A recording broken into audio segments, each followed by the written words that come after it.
President Ramaphosa has responded to the recommendations of the State Capture Report. He's outlined steps that need to be taken against individuals and organizations who've been implicated in that report.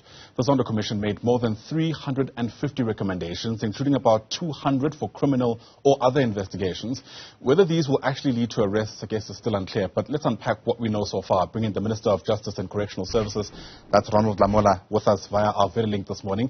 Minister, great to see you. Thanks very much indeed for making time.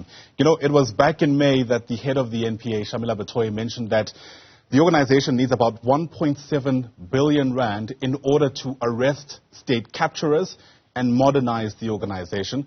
We heard from the president yesterday that the investigating directorate will now be a permanent feature of the NPA. The obvious question is, where's the money coming from? Yeah, good morning and thank you. Yes, when in any part of the world, it has been proven that to enable any state institutions created by the Constitution like the NPA and the NPA Act to fight corruption, there is a need for political will to fund such institutions. And the National Treasury has provided their resources, that financial backup for the NPA to enable them to have the resources to handle the state capture matters through the ID. And an amount of about 1.1 billion was dedicated in the last budget to the NPA, and in the next funding cycle, there will be further additional amounts that will enable the NPA to handle these matters. But beyond that, also support was provided for them to deal with crime in general. So the president has put his words where his mouth is. And we are also providing the necessary support to the NPA so that they are able to do their job in terms of the Constitution, which provide that they must do their job without any fear, favor, or prejudice. So as far as you're concerned, these long-standing issues around the NPA not having resources to finally lead to meaningful arrests, those are now behind us? Yes, they are able now to handle the matters. Hence, you could have seen that already there have been progress done on some of their work, but obviously there will never be enough money, Ayanda, in any state institution. It has always been obvious, but we have made all efforts to ensure that they have what is necessary, what they could be able to use to function, which is for now what will enable them to function. And as we move forward, we will always look at how we provide them with the support. Right. You know, already some people are likening the work of the NPA, of the ID, the Investigating Directorate, to that of the Scorpions, which were disbanded a few years ago. And there are concerns around ways through which the ID could be protected from following the same fate as the Scorpions. In other words, being attacked by people who feel like their interests are now being compromised. What measures are being put in place to protect the ID so that it too doesn't fall victim to the kind of disbandment that the Scorpions suffered? Yeah, the tide has turned, Ayanda. The age of accountability is upon us. What is now being done by the NPA, the law enforcement agencies, the Hawks, is irreversible. They are already protected, obviously, by the Constitution, which protects the NPA in doing their work, which provides that they must prosecute without fear, favor, or prejudice. But obviously, as you have said, the ID, it's a proclamation by the president. And also, it's a clear product of someone who has got political will to fight and enable state institutions to fight corruption. And maybe that's where the criticism comes from, that it could be susceptible to some pressure that it may be changed and all that. But that is the reason why the president made the intents of the executive very clear, that the ID should be made permanent.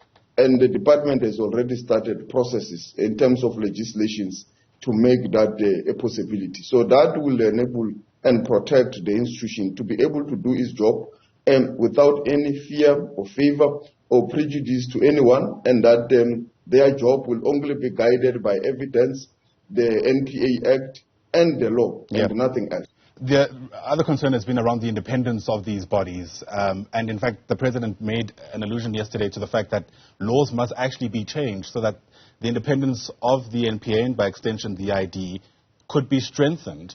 How How confident are you that that will go ahead, especially given the process that we need to follow in this country when we want to make amendments to the law? Yes, indeed. We are already have started the process in terms of the legislation. And as we speak now, they may not be sufficiently guided in terms of what the President said, but the Constitution is very clear that the NPA must act without prejudice, without favor, without fear. And the NPA Act put it very clear that they should be independent. There should be no one who interfere with their work. Their work is only guided by the evidence and the law. And in fact, Section 32 of the NPA Act provides that anyone who interferes improperly with their work is committing a criminal offense. And that kind of a criminal offense, in terms of Section 41 of the NPA Act, it's something that carries a penalty of about 10 years if you are found to have interfered with their work. We will, however, proceed with what the executive has resolved in terms of making transparent processes of how the NPA head is appointed, and as you will have been aware, we are going to draw from the previous experience when the current head of the NPA was appointed. We've heard in so many instances how there has been interference at the NPA. How many people have been arrested for being in violation of the NPA Act? Yeah, whoever has got that evidence must approach the law enforcement agencies and ensure that there must be accountability. The NPA must be allowed to do their job without any hindrance, any improper political interference from any quarter, whether from the executive, whether from political parties, whether from the public, whether from business, anyone. They must do their job in line with the NPA Act and the Constitution. That is what they are only subject to. Are you suggesting that there isn't enough evidence yet? Unless if you have it. I have not seen it. So if anyone has it, there are institutions to be followed. Okay. We have never interfered with their work. We allow them to do as their Act allows, the Constitution and the NPA Act. That is what should guide them, and that is what should protect their work. Is what we heard at the inquiry not enough? I do not hear your question. Oh, I was saying, is what we heard at the inquiry, the State Capital Commission of Inquiry, not enough as evidence, so to speak? Yeah, obviously those are issues that the law enforcement agencies and the NPA themselves will have to follow through. As you will have heard that whatever information, whatever recommendations that have come up, including the criminal recommendations, they have to act on them and follow through. And no one is going to interfere. Sure. We've already heard, for instance, some people planning in one way or the other to push back against the findings of the inquiry. In fact, there's no surprises around that. The question, I guess, becomes, is the Justice Minister or Ministry willing to fund the Zondo Commission's legal costs, given what many people say lies ahead? Yeah, obviously, we are already funding the processes that will come as a result of the Commission's work coming to an end. Obviously, we'll have to deal with each case on its merits and its demerits. And obviously, the work of the Commission has to be respected. And as the executive has said, to be implemented, which is the work that has already begun. And any processes that wants to take it for review or any other thing will be dealt with on its own merits and demerits. But in any democracy or in any situation like this, some of those things definitely come natural. The key issue is to be able to withstand them. And where there is applications, I think we'll have to allow the judiciary and those processes to take its course. Okay, I think that's a yes. But with the time we have together, we're obviously also leading up to December. We know there's an ANC leadership race in the lead up to the conference itself. Your name has been touted informally in many circles. To your knowledge, has there been any branch that's nominated you for a leadership position in the lead up to the conference? And what's been your response to that?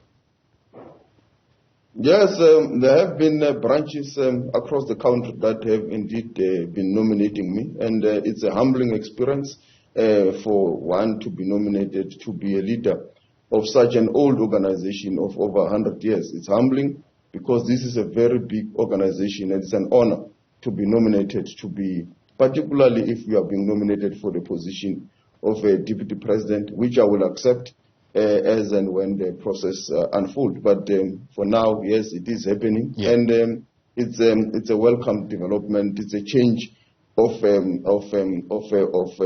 guard, and it is important for the ANC to see a transition and to steam ahead with the program of renewal. Ronald Lamola, thanks very much indeed for speaking to us. It sounds like you are keen and available for those positions if they do land on your lap indeed. But for your time, thanks very much indeed. Ronald Lamola, the Minister of Justice and Correctional Services.